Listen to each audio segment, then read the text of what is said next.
इसी बीच बुलेटिन की शुरुआत एक बार फिर से करेंगे बड़ी खबर के साथ। रांची से बड़ी खबर आ रही है, कल आएगा झारखंड का आदेश।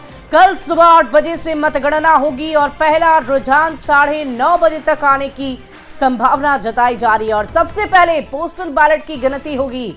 8:30 बजे से ईवीएम के वोटों की गिनती शुरू हो जाएगी और सबसे पहले तोरपा और आखिरी में चतरा का रिजल्ट आने की संभावना है। तोरपा में 13 राउंड गिनती होगी, चतरा में 27 राउंड गिनती होगी। दोपहर 3 बजे से रिजल्ट आने की संभावना जताई जा रही है। तो राजधानी रांची से ये बड़ी खबर आपको बता रहे हैं, कल ही आना है झारखंड की जनता का आदेश और ऐसे में नेता भी बेसब्री से इंतजार कर रहे हैं। और आपको बता दें कि पोस्टल बैलेट के खुलने की शुरुआत सुबह 8 बजे से कर दी जाएगी। पोस्टल बैलेट की गिनती पहले होगी और उसके ठीक बाद 8:30 बजे से ईवीएम के वोटों की गिनती शुरू हो जाएगी, जिसमें पहले तोरपा और आखिरी में चतरा का रिजल्ट आने की संभावना जताई जा रही है। तोरपा में 13 राउंड की गिनती होगी, वहीं चतरा में 27 राउंड की गिनती होगी, ऐसी संभावना है। और दोपहर 3 बजे के बाद से रिजल्ट आने की संभावना जताई जा रही है। और रांची से बड़ी खबर, जहां मतदान में महिलाएं आगे रही। झारखंड में महिलाओं ने पुरुषों को पीछे छोड़ा। दूसरे चरण की 38 में से 31 सीट पर महिला मतदाता आगे रही। राज्य की 81 में से 68 सीट पर महिलाओं ने पुरुषों को पीछे छोड़ा। पुरुषों के मुकाबले राज्य में 5,51,797 महिला मतदाताओं ने अधिक वोट डाले।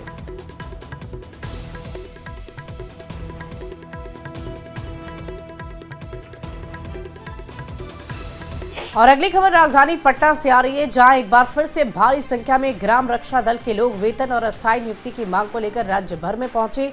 धरना प्रदर्शन वाले क्षेत्र गर्दनी बाग जेडीयू प्रदेश कार्यालय पहुंच गए और वहां विरोध प्रदर्शन करने लगे। यहां एहतियात के तौर पर पहले से ही पुलिस बल की तैनाती कर दी गई थी। ग्राम रक्षा दल में महिला और पुरुष प्रदर्शनकारियों ने जब जेडीयू कार्यालय का घेराव किया, तब पुलिस ने उन्हें प्रदर्शन करने से रोका और वहां से हटा दिया। तो अभी भी आपको जानकारी हमने दी थी कि ग्राम रक्षा दल के बटालियन वहां पहुंच चुके हैं और देखिए जो प्रदर्शनकारी है वो भी वहां पर पहुंचे और एहतियातन जब पुलिसकर्मियों को वहां पर तैनात किया गया तो सभी पुलिसकर्मी ने ऑन ड्यूटी उन सभी को वहां से हटाया है। जेडीयू कार्यालय के बाहर पहुंचने की कोशिश उनकी तरफ से की जा रही थी। ये तस्वीरें हम आपको प्रदर्शनकारियों की दिखा रहे हैं। वेतन और अस्थायी नियुक्ति की मांग इनकी तरफ से की जा रही है। जेडीयू ऑफिस के गेट के बाहर ये प्रदर्शन कर रहे थे, जिन्हें वहां से पुलिसकर्मियों ने हटाया है।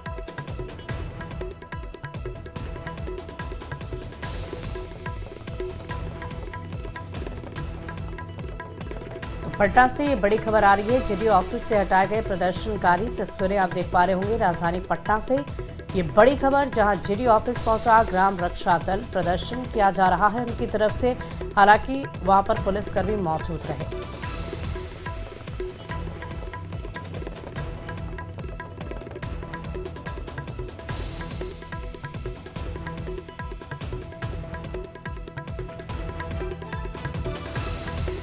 और कई वर्षों से यहाँ काम कर रहे हैं सरकार के माध्यम से। थाना अध्यक्ष के द्वारा जो है संध्या प्रहरी, रास्तेगरी, जो भी होता है काम, यानी कि सरकार का जो भी काम होता है हम लोग तन मन से करते हैं और ईमानदारी के साथ करते हैं। लेकिन आज तक सरकार हम लोगों को 1 रुपया भी मुनासिब नहीं दिया है और इसके चलते हम लोग कई बार धरना प्रदर्शन आंदोलन किए, लेकिन सिर्फ आश्वासन मिलता है।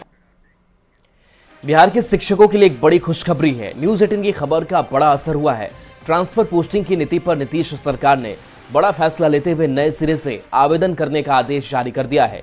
यानी अब नए सिरे से टीचर का ट्रांसफर हो सकेगा। क्या है तबादले की पूरी प्रक्रिया और शिक्षक कब तक आवेदन कर सकते हैं, ये रिपोर्ट देखिए। शिक्षक अपने नए पदस्थापन को लेकर परेशान हैं, इसीलिए हम लोगों ने निर्णय लिया है कि जो नियोजित शिक्षक जिस जगह पर काम कर रहे हैं वहीं पर उनको काम के लिए।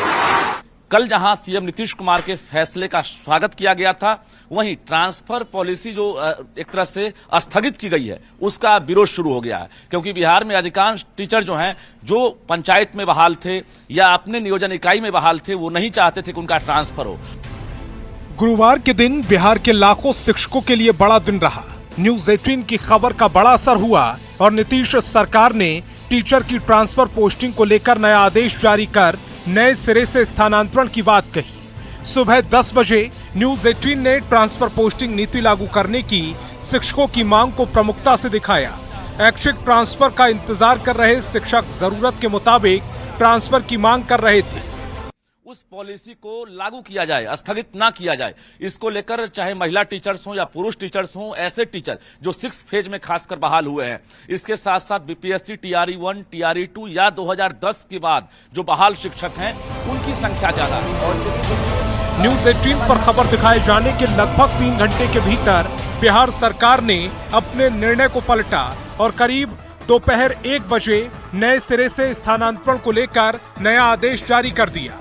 और देखिए, इस बीच बड़ी खबर जहां न्यूज 18 की खबर का बड़ा असर हो गया है। शिक्षकों का नए सिरे से फिर से ट्रांसफर की बात कही जा रही है। फिर से 1 दिसंबर से 15 दिसंबर तक ऑनलाइन आवेदन लिए जाएंगे। विशेष समस्या से ग्रसित शिक्षक आवेदन कर सकेंगे। वैसे शिक्षकों का ट्रांसफर हो सकेगा।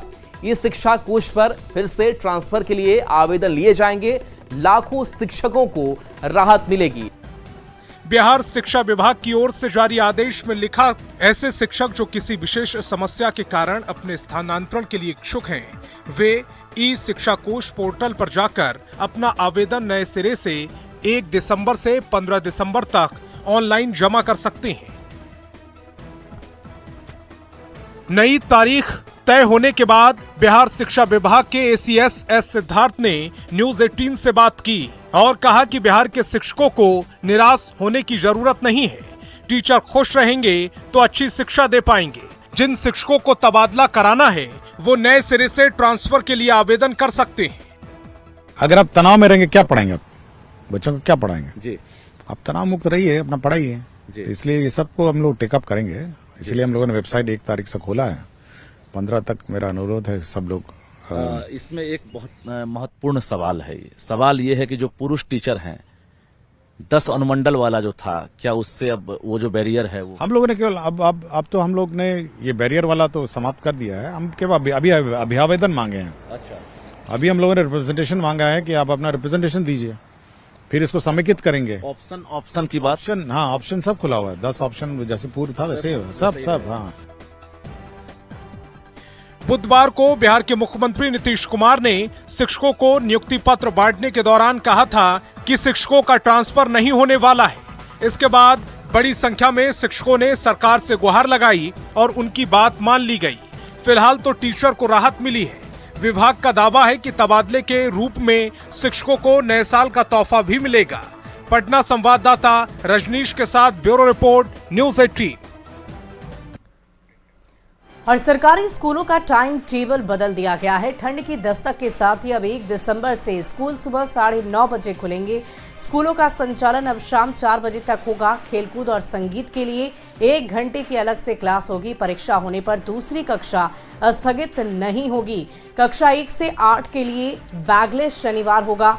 शिक्षा विभाग ने संस्कृत और उर्दू स्कूलों के भी समय में तब्दीली की है। तो ठंड के दस्तक के साथ ही समय में परिवर्तन किया गया है। सुबह 9:30 बजे से स्कूलों का संचालन होगा और शाम 4 बजे तक स्कूल चलेंगे। तो सरकारी स्कूलों का टाइम टेबल बदल दिया गया है। नवादा जिले में एक बड़ा अस्पताल बनने जा रहा है। स्वास्थ्य मंत्री मंगल पांडे और नवादा के सांसद विवेक ठाकुर ने 200 बेड वाले नया अनुमंडलीय अस्पताल का शिलान्यास किया। शिलान्यास के मौके पर नीतीश सरकार में स्वास्थ्य मंत्री मंगल पांडे भी विवेक ठाकुर के साथ मौजूद रहे। बुधौल में लगभग 107.9 करोड़ की लागत से 5 एकड़ भूमि में अस्पताल का निर्माण किया जाएगा। इस अस्पताल में मुख्य रूप से 3 विंग होंगे, जिसमें आईपीडी विंग, ओपीडी विंग और इमरजेंसी विंग शामिल हैं। कई दिनों से लोग प्रयास कर रहे थे, स्वरूप खड़ा नहीं हो पा रहा था, लेकिन मैं आभार व्यक्त करता हूं मुख्यमंत्री जी का कि त्वरित गति से विभाग को निर्देशित करके इस स्थिति पर हम पहुंचे कि जो 100 बेड और 150 बेड से हो रहा था, वो उनके आशीर्वचन से ये 200 बेड का अकेला बिहार में नया अस्पताल जो है जो पारित हुआ है, जो 110 करोड़ की लागत से प्रथम दृष्टया जो है बनने जा रहा है। यहाँ का सदर अस्पताल जो काफी पुराना हो गया है, आजादी के बाद नवादा के लोगों की इच्छा थी कि नवादा में नया सदर अस्पताल बनना चाहिए और मुझे इस बात की खुशी है कि स्वास्थ्य मंत्री के रूप में मैंने अपने मुख्यमंत्री जी के नेतृत्व में आज यहाँ नवादा के लोगों की इच्छा, नवादा के लोगों के सपना के अनुकूल 200 बेड के सदर अस्पताल का शिलान्यास रख दिया है। और राजधानी रांची से इस वक्त की बड़ी खबर आपको बताएं, झारखंड के मौसम में भी तब्दीली देखी जा रही है। तापमान धीरे धीरे लुढ़कता हुआ नजर आ रहा। उत्तर भारत में बर्फबारी का झारखंड में असर देखा जा रहा है। गुरुवार को राजधानी रांची का तापमान 14.4 डिग्री सेल्सियस था। कांके का न्यूनतम तापमान 5 डिग्री तक पहुंच गया और सुबह के वक्त धुंध और दिन के वक्त आसमान में बादल छाए रहने की संभावना जताई जा रही है। तो ठंड ने दस्तक दे दी है और धीरे धीरे तापमान में और भी ज्यादा गिरावट दर्ज की जा रही है। कांके का न्यूनतम तापमान 5 डिग्री सेल्सियस दर्ज किया गया है। सुबह के वक्त धुंध रहने की भी संभावना जताई जा रही है।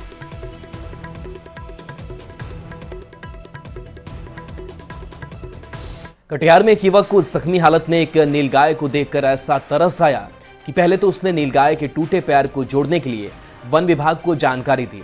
जब इसे लेकर कोई रिस्पांस नहीं मिला तो वह खुद इसका पालनहार बन गया। कटिहार दलन के रहने वाले आनंद की पशु प्रेमी के तौर पर पहचान है।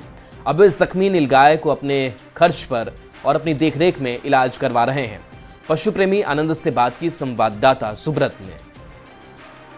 लेकर आए दिन कई तस्वीर सामने आते रहता है, लेकिन आज कटिहार से आपको एक ऐसी तस्वीर दिखा रहा है जिसे आप देखकर समझ सकते हैं लोगों को पशुओं से स्नेह कैसा है। ये एक नीलगाय है, हालांकि ये पालतू जानवर नहीं होता है, लेकिन ये भटक कर किसी तरह कटिहार आ गया था और ये फिलहाल इस तरह जख्मी हालत में है। मुझे ये DBL के मतलब 4 लाइन के गार्डर में फंसा हुआ मिला था। पैर फ्रैक्चर था इसका, तो हमको पता चला कि ऐसे ऐसे एक जानवर गिरी हुई है, तो हमने इसको उठा के लाया। हमने पशु चिकित्सक पदाधिकारी वन विभाग के DFO कटिहार को फ़ोन किया। उनकी तरफ से कुछ हमको सुविधा नहीं मिला, तो हम अपने हिसाब से, हमारे पास और भी जानवर हैं, हम गाय भैंस पाले हुए हैं, हमको काफ़ी स्नेह है जानवर से, तो हम अपने घर पे ला के इसका सही उपचार करवा रहे हैं। एक डॉक्टर सुरेश कुमार हैं हमारे पास, प्राइवेट प्रैक्टिशनर है गाय भैंस का, उनके द्वारा इलाज चला रहे हैं। और एक्चुअली ये जो हमारा गाय भैंस खाता है भूसा दाना चोकर, वो नहीं खाती है ये, इसको हरा सब्जी, फूल गोभी, बंदा गोभी ये सब खा रहा है। तो इसका इंजेक्शन और इसके खान पान का ध्यान हम 3-4 दिन से रख रहे हैं। तरह के जो बीमार कह लीजिए या जख्मी नीलगाय कह लीजिए, उनका इलाज कर रहे हैं और बाकायदा ये अपने खर्च पर कर रहे हैं। इनका चाहत है कि ये ठीक हो जाए, उसके बाद अपना जो स्थान है वहाँ सुरक्षित पहुँच जाए। सुब्रत, न्यूज़ 18 कटिहार। अगली खबर मोतिहारी से आपको बताएं, जहां पुलिस पर लगातार हमले हो रहे हैं और इससे पुलिस की कार्यशैली पर भी गंभीर सवाल उठ रहे हैं। अब इनसे निपटने के लिए पुलिस ने नया तरीका अपना लिया है। मोतिहारी पुलिस अब चिली ग्रेनेड से लैस हो गई है और इसकी पहली खेप मोतिहारी पहुंचने के बाद एसपी के नेतृत्व में मॉक ड्रिल किया गया। इसके जरिए पुलिसकर्मियों के प्रयोग और बचाव की जानकारी दी गई। आपको बता दें कि मोतिहारी के डुमरिया घाट, संग्रामपुर, पहाड़पुर में पुलिस पर हमले हुए थे, जिसके बाद पुलिस ने जवाबी फायरिंग भी की थी। अब चिली ग्रेनेड मिलने के बाद पुलिस को आत्मरक्षा में तत्काल फायरिंग नहीं करनी पड़ेगी। मोतिहारी जिले में मॉब कंट्रोल, विधि व्यवस्था की समस्या से आसानी से निपटने के लिए और पुलिस पर हमले जैसी घटना में आवश्यक विधि सम्मत कार्रवाई करने हेतु हम लोगों ने मोतिहारी पुलिस को चिली ग्रेनेड से लैस किया है और इसका आज एक मॉक ड्रिल भी मोतिहारी जिले के पुलिस लाइन में किया गया था। जितने भी थाने हैं उन सभी थाने की गाड़ियों में ये मिर्ची ग्रेनेड जो है वो। राजधानी पटना के गौरीचक थाना क्षेत्र में अपराधियों ने किसान की गोली मारकर हत्या कर दी। विशंभरपुर गांव में आपसी रंजिश में अपराधियों ने किसान को गोली मार दी। परिजनों ने प्रशासन से न्याय की गुहार लगाई है। मृतक का नाम सतीश प्रसाद है, जो अपने खेत से घर लौट रहे थे, तभी घात लगाए बदमाशों ने उनकी हत्या कर दी। परिवार वालों ने पड़ोसी राहुल कुमार पर हत्या का आरोप लगाया है। पुलिस फरार आरोपियों की गिरफ्तारी को लेकर ताबड़तोड़ छापेमारी अभियान में जुट गई है। घटना के बाद से मृतक के परिवार में कोहराम मचा है। में से आए हैं और अपना पानी पी के पानी भी बोतल में लिए जा रहे थे और उसके बाद में वो उधर से 3-4 आदमी था और पिस्टन से मार दिया। मारला के बाद भाग गया। हम तो घर में थे, वहाँ से निकले तो देखने की आवाज़ भागा जा रहा है आदमी। सतीश प्रसाद नामक एक व्यक्ति को गोली मार दिया गया है, जिसकी घटनास्थल पर ही मृत्यु हो गई है। उनके परिजनों के द्वारा बताया गया है कि उनके घर के ही बगल के पड़ोसी राहुल कुमार के द्वारा गोली मारा गया है। मृतक के शव को पोस्टमार्टम हेतु NMC भेजा गया है। और अगली खबर मुजफ्फरपुर से आपको बताएं, जिले के शहरी क्षेत्र से लेकर ग्रामीण इलाकों में कुल 4 लाशें मिली है।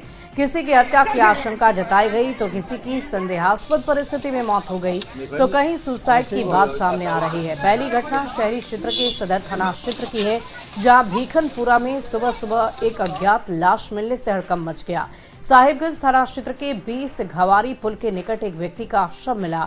वहीं मुशहरी थाना क्षेत्र में बूढ़ी गंडक नदी के किनारे एक व्यक्ति की लाश मिली है।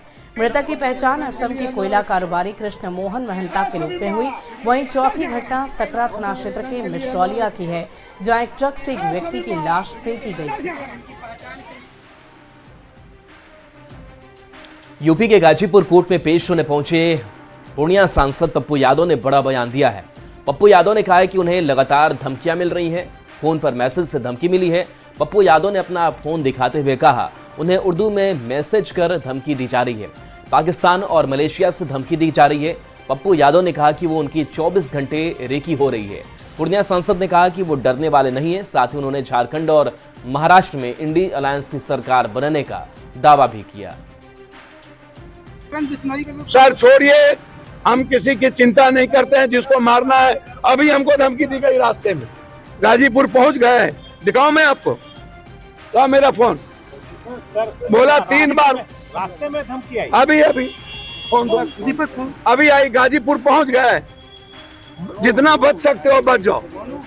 क्या लगता है अभी पाकिस्तान से, मलेशिया से और 22 महीने डीजीपी, सीएम, होम मिनिस्टर को मैंने दे दिया हूँ 22। ये अभी इनको जानकारी, घर की रेकी, घर में सारे चीज मैंने दे दिए हैं। अब कहाँ पाकिस्तान का फोन नंबर से अभी जस्ट आया कि भैया माफी मांगने को मारना तय है। तो भैया आप एक बात बताओ, सच्चाई बोलने से पप्पू यादव को कोई रोकेगा?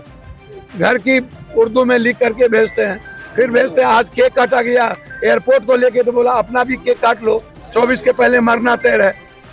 और आसरा गृह मौत मामले में पटना से एक बड़ी खबर का रुख करेंगे। आसरा गृह मामले में बिहार सरकार को नोटिस मिल गई है। एनएचआरसी ने मुख्य सचिव को नोटिस भेजा है। मामले में आयोग ने स्वतः संज्ञान लेते हुए 2 सप्ताह के भीतर पूरी रिपोर्ट मांगी है। फूड पॉइजनिंग से 3 लड़की की मौत हुई थी। डीएम की जांच में लापरवाही सामने आई थी और अधिकारी कर्मी पर कार्रवाई भी की गई थी। तो पटना से ये बड़ी खबर आपको बता रहे हैं। एनएचआरसी ने मुख्य सचिव को इस बाबत नोटिस भेज दिया है। ये पूरा मामला फूड पॉइजनिंग से संबंधित बताया जा रहा है। इस पूरी खबर की अधिक जानकारी के साथ न्यूज़ 18 संवाददाता रजनीश कुमार पटना से फोन लाइन है। रजनीश, क्या है अपडेट इस पूरे मामले को लेकर? बिल्कुल, देखिए, मैं राजधानी पटना के पटेल नगर में आसरा गृह संचालित हो रहा है और उसमें बीते कुछ दिनों पहले जो है फूड पॉइजनिंग की वजह से 3 बच्चियां जो हैं उनकी मौत हो गई थी। उसके साथ साथ 13 बच्चियां बीमार थी, जिनका पीएमसीएच में लंबे समय तक इलाज चला। पूरे मामले पर जिलाधिकारी पटना ने जांच टीम गठित की थी, जिसके बाद जांच रिपोर्ट में भी लापरवाही सामने आई थी। अब जाकर राष्ट्रीय मानवाधिकार आयोग ने स्वतः संज्ञान ले लिया है और मुख्य सचिव बिहार अमृतलाल मीना को नोटिस भेजा है। नोटिस के बाद आयोग ने 2 सप्ताह के भीतर पूरे मामले पर जांच करके विस्तृत रिपोर्ट मांगी है। यानी राष्ट्रीय मानवाधिकार आयोग जो है स्वतः संज्ञान लेने के बाद पूरे मामले को गंभीर बताया है और जिसके बाद एक तरह से आसरा गृह संचालक के साथ साथ जो तमाम व्यवस्था है उस पर सवाल उठ गया है। तो देखना यह है कि आखिर मुख्य सचिव के जांच के बाद क्या कार्रवाई होती है जांच रिपोर्ट के बाद, क्योंकि पूरे मामले पर अब तक जो है लगातार लीपापोती जैसी स्थिति बनी हुई थी। लेकिन जिलाधिकारी की रिपोर्ट के बाद एक खुलासा जरूर हुआ कि उसमें गड़बड़ी हुई थी और अधीक्षिका जो वहां की संचालिका थी उनके खिलाफ कार्रवाई हुई, उन्हें निलंबित किया गया था। तो 2 सप्ताह के बाद रिपोर्ट जाएगी और रिपोर्ट के बाद मानवाधिकार आयोग अब क्या एक्शन लेता है ये इंतजार करना जरूरी होगा। जी चलिए, बहुत बहुत शुक्रिया रजनीश हमारे साथ जुड़ने के लिए, तमाम जानकारी के लिए। बिहार के सीमांचल क्षेत्र के लिए एक बड़ी खुशखबरी है। पूर्णिया एयरपोर्ट पर नए साल से उड़ान सेवा शुरू होने की संभावना है। एयरपोर्ट अथॉरिटी ऑफ इंडिया ने अंतरिम टर्मिनल भवन के निर्माण के लिए टेंडर जारी कर दिया है। 45.45 करोड़ रुपए की लागत से बनने वाला यह टर्मिनल भवन 4 महीने में तैयार हो जाएगा। इस एयरपोर्ट से सीमांचल और कोसी क्षेत्र के लोगों को हवाई यात्रा की सुविधा मिलेगी। बताया जा रहा है कि टर्मिनल भवन का निर्माण होते ही उड़ान सेवा शुरू कर दी जाएगी। पूर्णिया, दिल्ली, मुंबई जैसे शहरों के लिए आप उड़ान भर सकेंगे। ज्यादा जानकारी दे रहे हैं संवाददाता कुमार प्रवीण। कल एक बहुत ही अच्छी सूचना मिली कि पोटा केबिन आधारित पूर्णिया सिविल एयरपोर्ट का इंटरिम टर्मिनल के निर्माण का प्रक्रिया प्रारंभ हो गया है। इसके लिए मैं बिहार सरकार और एयरपोर्ट अथॉरिटी के सारे अधिकारियों को बहुत बहुत धन्यवाद देना चाहूंगा। इस कार्य के लिए पूर्णिया में कई वर्षों से वहां के बहुत सारे ऑर्गेनाइजेशन जैसे airport for Purnia, Purnia airport, Purnia pensioner समाज और ऐसे दर्जनों संस्थाएं हैं जो लगातार इसके लिए आवाज उठाती रही हैं। पूर्णिया और सीमांचल के करोड़ों लोगों की एयरपोर्ट की मांग अब जल्द पूरी होने वाली है और एयरपोर्ट पोटा केबिन बनाकर एयरपोर्ट के लिए अब टेंडर की प्रक्रिया भी शुरू हो गई है। हमारे साथ पूर्णिया के कुछ अधिवक्तागण हैं। देखिए, पूर्णिया के लिए बहुत बड़ी उपलब्धि है। पूर्णिया के लोग वर्षों से लगातार संघर्षरत थे, सड़क पर आंदोलन कर रहे थे और सरकार पर दबाव बनाने का काम पूर्णिया के लोगों ने किया। इसी का नतीजा है कि आज जो है प्रक्रियाधीन जो है काम हो रहा है एयरपोर्ट का। जो लोगों को लगता था कि पूर्णिया के मामले में टाल बेटाल की नीति चल रही है, तो हमको लगता है कि एयरपोर्ट फॉर पूर्णिया के। और फिलहाल इस बुलेटिन में अभी के लिए बस इतना ही। बने रहिए न्यूज़ 18 बिहार झारखंड के साथ।